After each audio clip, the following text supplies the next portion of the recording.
আসসালামু আলাইকুম, কেমন আছেন সবাই? আজকে আমসত্ত্ব আচার বানাবো। সেজন্য একটা কড়াইতে 250 গ্রাম পরিমাণ গুড় ও 1 কাপ পানি নিয়ে নিলাম। গুড়টা পানিতে পুরো মিশিয়ে নিব। আমার গুড় মেশানো হয়ে গিয়েছে। এখন এটাতে আমি 1 চা চামচ পরিমাণ লবণ নিয়ে নিয়েছি। কম বেশি অনুসারে লবণ দিবেন আপনারা। এবং প্রায় 2 টেবিল চামচ পরিমাণ চিলি ফ্লেক্স দিয়েছি।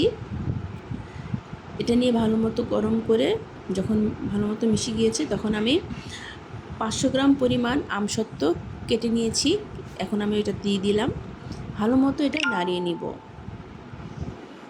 যখন পানি প্রায় শুকিয়ে আমসত্ত্বের গায়ে লেগে লেগে আসবে, সেই সময় আমি আচারের মশলা দিয়ে দিব। এটা আমার বাসায় মশলা বানানো। পাঁচফোড়ন ভালো মতো টেলে আমি গুঁড়ো করে নিয়েছি।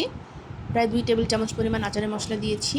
তারপরে ভালো মতো মেশানোর পরে 2 টেবিল চামচ পরিমাণ সিরকা দিয়ে দিয়েছি। আমি এই আচারে কোনো তেল ব্যবহার করিনি, কারণ অল্প পরিমাণ আচার, এটা শেষ হয়ে যাবে, দেখতে দেখতে খাওয়া হয়ে যাবে। বা যদি বেশি করে করেন, আপনারা চাইলে সরিষার তেল দিয়ে সংরক্ষণ করতে পারেন। এছাড়াও এটা ফ্রিজে রাখলে তেল দেওয়ার প্রয়োজন পড়বে না, অনেক দিন রাখা যাবে। এই তো আমার আচার হয়ে গেল। যদি আমার এই রেসিপিটা ভালো লাগে, অবশ্যই কমেন্টস বক্সে জানাবেন। আমার আচারটা দেখতে ও খেতে খুব মজা হয়েছে।